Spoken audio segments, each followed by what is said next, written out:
Et si on prenait un moment pour réfléchir à ce qui se passe vraiment quand on arrête de courir après une femme?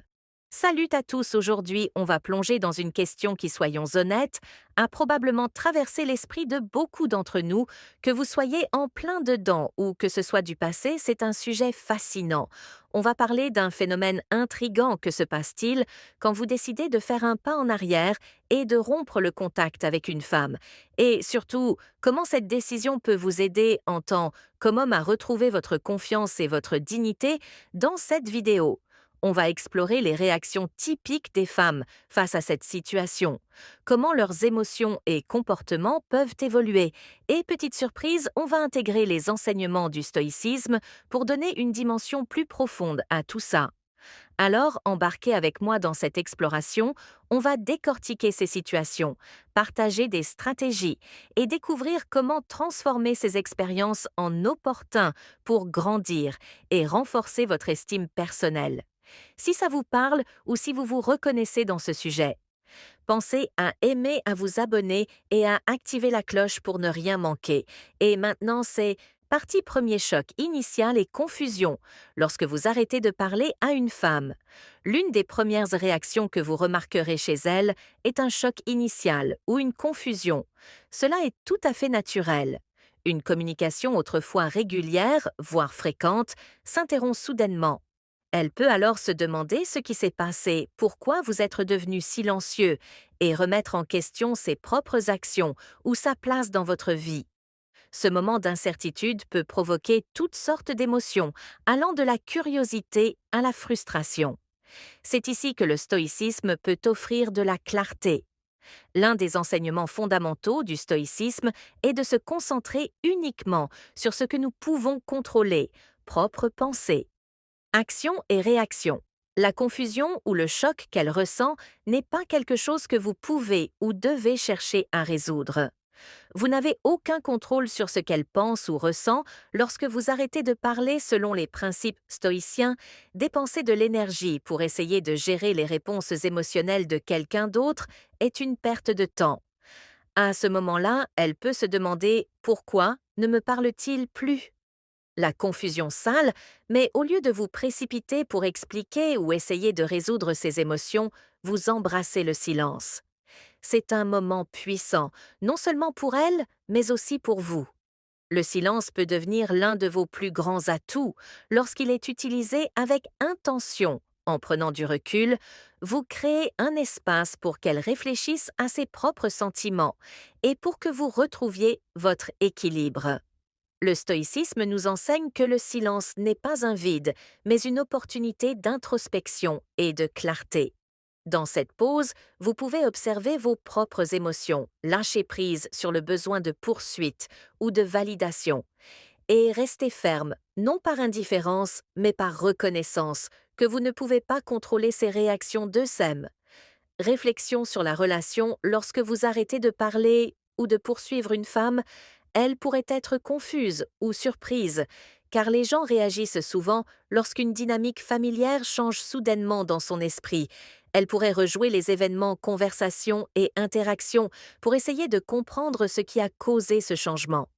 Cette période est marquée par une réflexion de sa part, se demander ce qui a mal tourné, questionner son rôle dans la situation et envisager si elle a fait quelque chose pour provoquer ce silence.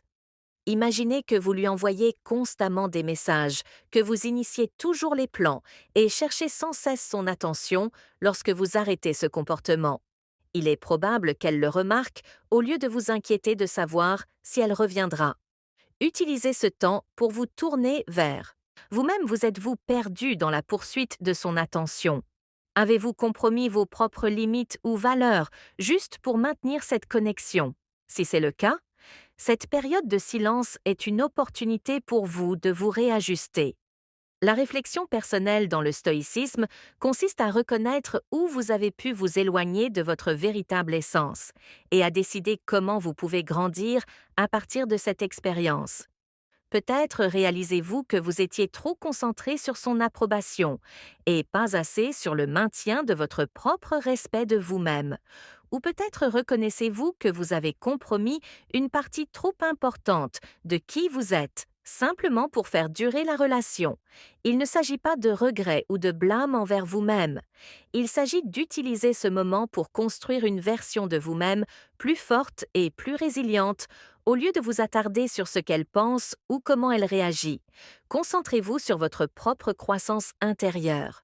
C'est là que réside votre véritable pouvoir, dans la capacité d'apprendre de chaque situation et d'en sortir. Grandie une femme peut réfléchir à la relation, peut-être même reconsidérer ses sentiments ou ses actions, mais cela échappe à votre contrôle. Ce qui est sous votre contrôle, c'est la manière dont vous choisissez de répondre à ce temps de silence. Allez-vous l'utiliser pour se grandir, pour vous aligner davantage sur vos valeurs et vos besoins? C'est ce qu'un stoïcien ferait. Il ne resterait pas à attendre un message ou à espérer une réconciliation. Il saisirait cette opportunité pour renforcer son caractère et approfondir sa compréhension de ce qu'il veut vraiment dans la vie et dans ses relations. En fin de compte, lorsque vous arrêtez de poursuivre, vous cessez de placer votre bonheur entre les mains de quelqu'un d'autre. Vous récupérez votre propre pouvoir. Et c'est précisément ce que le stoïcisme nous enseigne: trouve la paix et le contentement, non pas dans la validation extérieure, mais dans notre engagement constant à vivre selon nos valeurs. Très tester les limites, cela peut se manifester de différentes façons. Peut-être qu'elle vous envoie un message inattendu, poste quelque chose sur les réseaux sociaux, qu'elle soit susceptible d'attirer votre attention, ou créer des situations pour voir si vous allez réagir et retomber dans le schéma où vous la poursuiviez constamment. Ce comportement n'est pas nécessairement malveillant. Souvent, c'est une manière pour elle de jauger où vous en êtes, ou de vérifier si elle exerce toujours un certain pouvoir sur votre attention. Dans ces moments, de nombreux hommes commettent l'erreur de réagir émotionnellement.